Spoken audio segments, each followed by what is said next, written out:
The only thing you need to know to understand the deepest metaphysical secrets is this: that for every outside there is an inside, and for every inside there is an outside. And although they are different, they go together. There is, in other words, a secret conspiracy between all insides and all outsides, and the conspiracy is this: to look as different as possible, and yet underneath to be identical.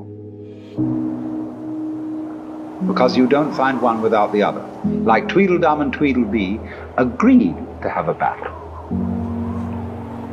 Note that, agreed. So there is a secret. What is esoteric, what is profound, and what is deep is what we will call the implicit. What is obvious and on the open is what we will call the explicit. And I and my environment, you and your environment, are explicitly as different could be. But implicitly, you go together. And this is discovered by the scientist when he tries, as the whole art of science is to describe what happens exactly. And when he describes exactly what you do, he finds out that your behavior is not something that can be separated from the behavior of the world around you. He realizes then that you are something that the whole world is doing. Just as when the sea has waves on it, well, right, the sea, the ocean is waving. And so each one of us is a waving of the whole cosmos, the entire works, all there is. And with each one of us, it's waving and saying, "Yoo-hoo, here I am." Only it does it differently each time. Because variety is the spice of life. But you see, the funny thing is, we haven't been brought up to feel that way. Instead of feeling that we, each one of us, are something that the whole realm of being is doing, we feel that we are something that has come into the whole realm of being as a stranger. When we were born, we don't really know where we came from, because we don't remember. And we think when we die, that's just going to be that.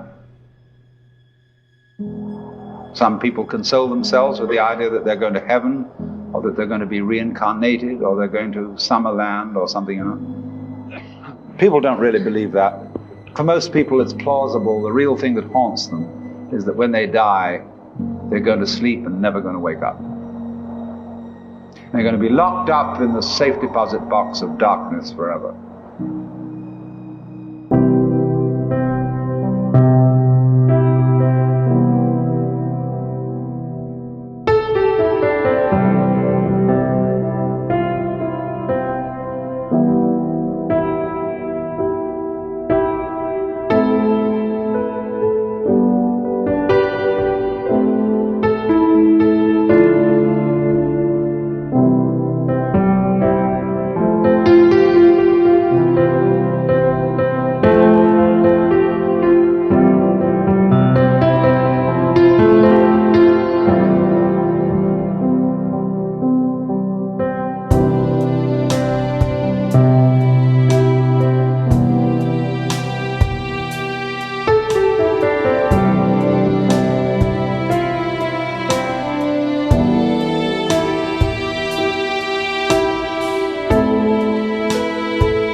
because we have been brought up to identify ourselves with the spotlight consciousness. And the floodlight consciousness is undervalued. We have this sensation of ourselves as being just the spotlight. Just the ego that looks and attends to this and that and the other. And so we ignore and are unaware of the vast, vast extent of our being.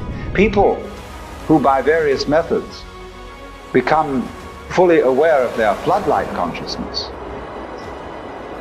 have what is called a mystical experience or a cosmic consciousness, because they discover that the real deep, deep self,